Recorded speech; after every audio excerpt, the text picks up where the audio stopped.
Right, so what Dreams May Come, Robin Williams movie. I didn't really care for it, if I'm honest. I'm sorry. I mean, you know, it tries to be The Lovely Bones, if I'm honest, and I don't think it succeeds at all. I mean, it's really depressing, and there's just nothing really going on. It has that sort of it works like Lovely Bones, and I mean, yes, Robin Williams is giving a fantastic performance, but I don't think it's that interesting in terms of the film. I mean, it's just more depressing that everyone in the story just dies. And you're just like, what? I mean, it doesn't make any sense of what the title means that, oh, what dreams may come. And like, well, how are they going to have dreams when they're all dead? You know? And it's just, that's just a bit weird. And the whole thing is like, you know, there's all these things thrown in that make no sense. Like, um,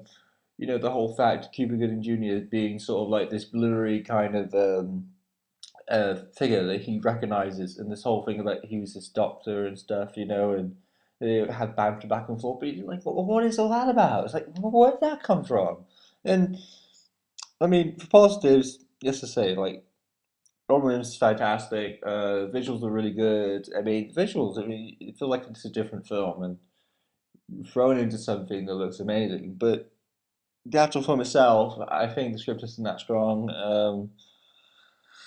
I don't like the way that they sort of they have these scenes where they write stuff and it doesn't really come that across that well, and it doesn't have that impact that Lovely Bones have, and it just feels a bit like, oh, let's just write this line, or do this, oh, let's write this line, oh, let's do that line, oh, what we do like this, let's throw that in, oh, but and the way that they talk, like, oh, but you can't bring them back, they can't come back, like, and I just get a bit confused, like, what do they actually mean? Like, do you mean come back from the dead, or do you mean back into the bit, the part of the dream world that he's supposed to be in, or whatever, or heaven, hell, this, that. I mean, it's all a little bit, and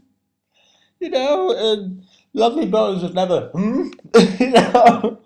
it made sense where you were in the whole thing. Like, there's bits where she wants pretending to be like a movie star and stuff like that, and there's none of that in here. It's all just kind of like, we're here, but now we're here, but now we're going to be here, but then the person's there, and then you'll have to be here, and then what? I mean, it's all really confusing. And but the actors kind of like they go, let's just go along with all this, I don't know what the bloody hell's going on, probably, but let's just say it anyway.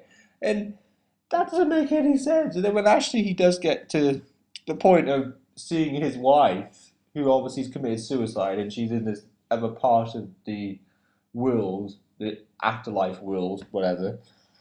Then she doesn't remember who Robin Williams is, and he starts like trying to convince her, but she's still not buying it. And then she just tells him to leave, and then he leaves, and then they're like, what? What's the point of this film? It's just, death, death, death, death, and then, oh, I'm in the dream world. Oh, things are fantastic, and then things are not so fantastic. But let's have a brave face. Yee! Like, no. And Lovely Bones. I think the thing that made Lovely Bones work is one person died, not the whole bloody family. And that's what's the main flaw in this film.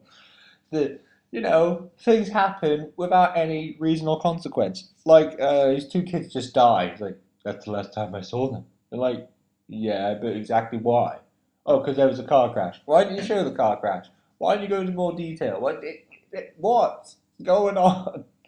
And it's just bizarre. I mean, I don't know who the hell directed this. I don't really care, to be honest, because they obviously can't put a film together very well. And obviously, this girl, she's from Sopranos, one of the girls that Tony Soprano had a bit of a thing with. It. She's good in the role, but like I say, the script isn't that strong, and it all just feels a bit. So, if you want a better film that's less, then go watch Lovely Bones because I don't like all this. It doesn't make any sense. So yeah, I mean, I can't really recommend it that much.